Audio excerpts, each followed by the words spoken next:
Good morning, friends. Let us discuss कि last week technically क्या हुआ मार्केट में, दूसरा एस्ट्रोलॉजिकल क्या पोजीशन है, तीसरा will take up some sectors which are looking positive or negative, and fourth we will take up few commodities which are looking positive for medium to long term. Technically बात करें तो Nifty ने all time high touch किया, bank Nifty ने भी किया और 15,962 point something 63 मान लो जो टच किया और उसके पश्चात करेक्शन आई। अब ये पैटर्न जो है टिल लास्ट फ्यू डेज हम सोच रहे थे कि ये एक असेंडिंग ट्रायंगल पैटर्न बन रहा है which is bullish in nature, और नॉर्मली ऐसे पैटर्न से ब्रेकआउट बुलिश ही होता है और उस हिसाब से इस पैटर्न का जो टारगेट था करीब 200-250 point from the level of breakout होना चाहिए था। लेकिन लास्ट 2 दिन की जो डेवलपमेंट है उसमें जो टॉप बना है, अभी अब 6 टॉप बन चुके हैं उस रेंज के अंदर, लेकिन फर्स्ट टॉप को और जो लास्ट टॉप बना, फर्स्ट टॉप बना था 15,880 का और लास्ट में जो बना है 15,963 का। इस टॉप को अगर हम मिलाएं, टॉप टू टॉप अगर मिलाएं तो एक स्लांटिंग लाइन बन रही है which is a rising resistance line, और नीचे से जो आ रही है वो भी एक राइजिंग सपोर्ट लाइन है। जब राइजिंग रेजिस्टेंस लाइन हो और राइजिंग सपोर्ट लाइन हो तो this is called wedge pattern, rising wedge pattern which is considered bearish in nature. इसमें रेजिस्टेंस जो है वही 15,963 से थोड़ा और ऊपर लगा लो क्योंकि 2-4 दिन इसमें निकल जाएंगे, और नीचे जो सपोर्ट है एज ऑन टुडे वो है 15,700 और वो भी राइजिंग एवरी डे है फ्यू पॉइंट्स। तो जब भी यहाँ से ब्रेक डाउन या ब्रेक आउट कभी भी देगा तो 200-250 पॉइंट की मूव हम एक्सपेक्ट कर सकते हैं। बैंक निफ्टी में भी similar pattern, almost identical pattern बन रहा है। उसमें रेजिस्टेंस है 36,200 का और सपोर्ट है 35,400 का। जिस साइड भी ब्रेकआउट देगा वहाँ पे हम 800 point approximately we can expect a move of या 800 points. In the meanwhile ये एक ब्रॉडर आउटलुक है। ब्रॉडर आउटलुक में हम 30 मिनट चार्ट, 60 मिनट चार्ट या डेली चार्ट देखते हैं। Now within this pattern जो ये राइजिंग वेज कह लो या सेंडिंग ट्रायंगल कह लो, इसके अंदर भी छोटे छोटे पैटर्न बनते हैं जो कि हम 1 minute chart, 2 minute chart, 3 minute chart, 5 minute chart के अंदर हम ड्यूरिंग मार्केट आवर्स हम आइडेंटिफाई करते हैं और उन पे उस हिसाब से एक्ट भी करते हैं। फॉर एग्जांपल जैसे निफ्टी है, निफ्टी ने जहाँ पे सपोर्ट लिया है अगर यहाँ से थोड़ा और टूटेगा तो करीब 80 पॉइंट्स का फॉल हो सकता है, और 800 से नीचे अगर क्लोज होता है निफ्टी तो नेक्स्ट सपोर्ट आ जाएगा 15,700। Similarly in the bank Nifty also, first we identify the broader pattern, broader picture में उसको फिर नैरो डाउन करते हैं इंट्राडे चार्ट्स के ऊपर, देन वी एक्ट अकॉर्डिंगली कि हमें पोजीशन जो है 1 दिन के लिए लेनी है या 2 दिन के लिए लेनी है या 4 दिन के लिए लेनी है, उस हिसाब से हम एक्ट करते हैं। तो that is the situation technically in most of the stocks. IT sector जिसने 15 को काफ़ी फायरवर्क्स क्रिएट किए थे, नेक्स्ट डे उतने ही शार्पली वो डिक्लाइन भी हो गए और अभी भी थोड़ा और वीक लग रहे हैं, हालांकि एक बार फिर बाउंस बैक करेंगे, पर फिलहाल अगले एक हफ्ते के लिए फ़िलहाल डाउन लग रहे हैं।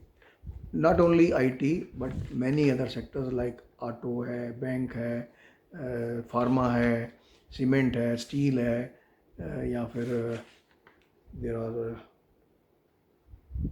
एमएनसी हो गया, एफएमसीजी हो गया, शुगर हो गया, पावर हो गया, ये सब सेक्टर जो हैं या कंस्ट्रक्शन कंपनीज हो गई, ये कुछ टाइम के लिए बेरिश लग रही हैं। जैसे मैंने पहले भी लास्ट वीडियो में बता चुका हूँ कि 26-27 तारीख तक जो है बेरिश लग रही हैं, उसके बाद 4-5 दिन का फिर राइज है, then again decline of 1 week और 8 days और 9 days, followed by rise till 1st of September. That is astrological position. I am not talking about technicals. अब आते हैं एस्ट्रोलॉजी के ऊपर.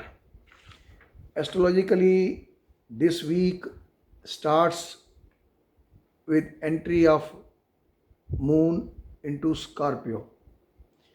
स्कॉर्पियो में मून जब भी जाता है वो नीच का होता है, और पास्ट में ऐसा देखा गया है कि जब स्कॉर्पियो में मून जाता है तो 70% चांसेस होते हैं मार्केट गिरने के, क्योंकि यूएस मार्केट ऑलरेडी डाउन थी और इंडियन एसजीएक्स निफ्टी वगैरह भी डाउन थी, तो वो डाउन ही खुलने की संभावना है. इसमें कोई फर्दर डिस्कशन की ज़रूरत नहीं है. वेरी नेक्स्ट डे मतलब 20 तारीख को मरकरी जो है वो कैंसर में एंटर करेगा.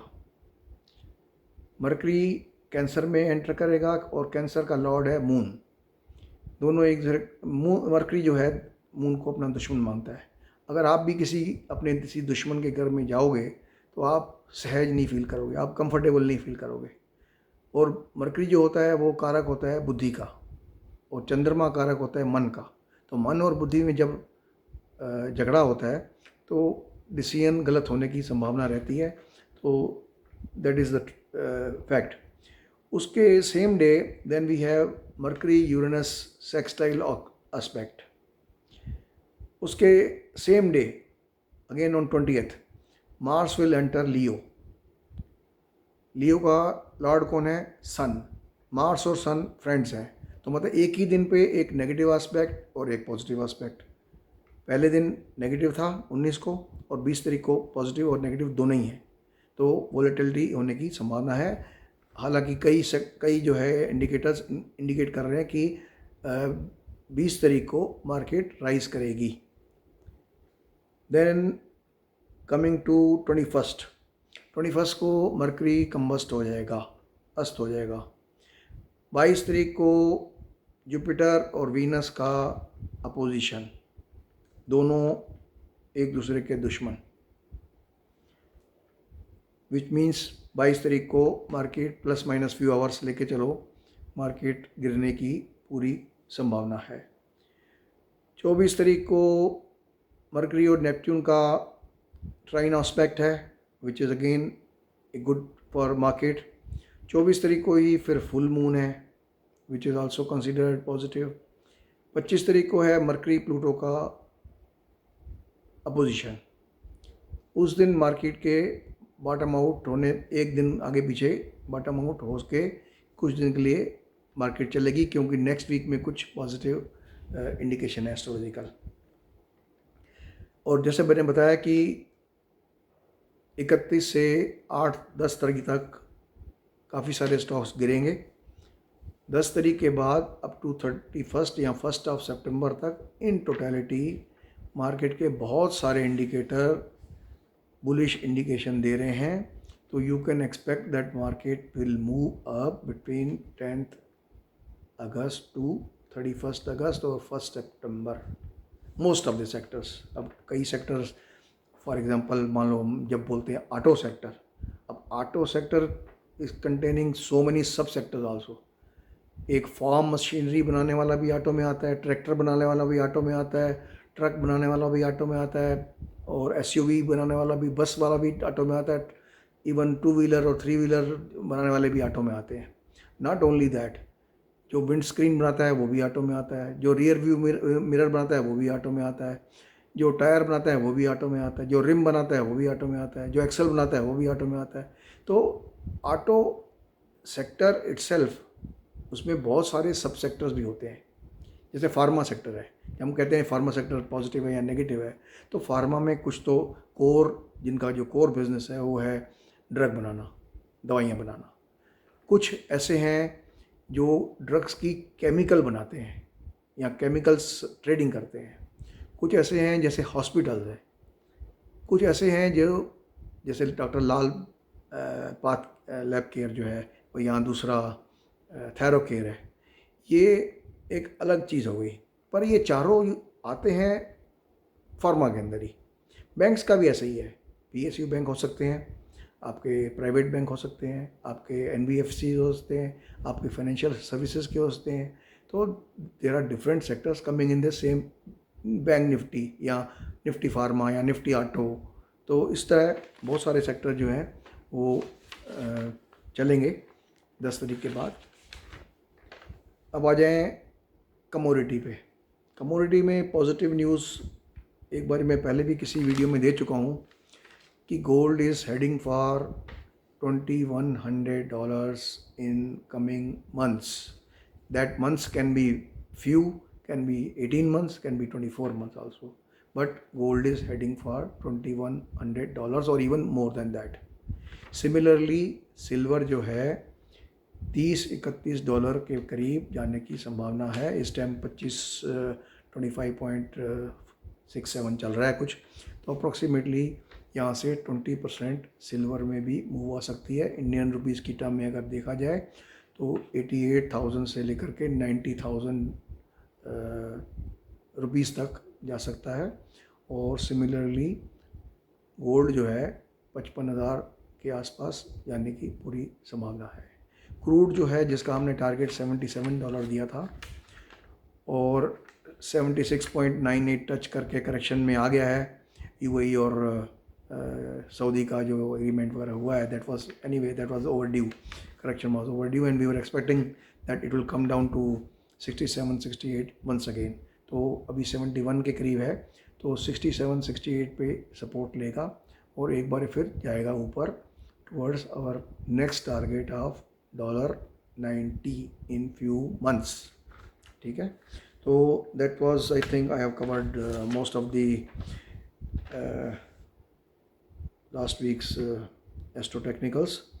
और जिनको ज्वेलर जो फर्टिनिटी है या वो गोल्ड और सिल्वर में जो अपने बच्चों की शादी के लिए या जो जिनको निवेश करने की संभावना चाहिए, तो हर फॉल पे गोल्ड में और सिल्वर में इन्वेस्ट कर सकते हैं। गोल्ड में रिसेंटली जो दो बॉटम बनाए थे, दैट वाज अराउंड $16,673। एक 75 था और 75 के अराउंड ही थे, मतलब 1675। तो वहाँ तक 3-4 पार्ट्स में बाय करके 1650 का स्टॉप लॉस लगा के one can keep it for couple of few months or couple of years maximum.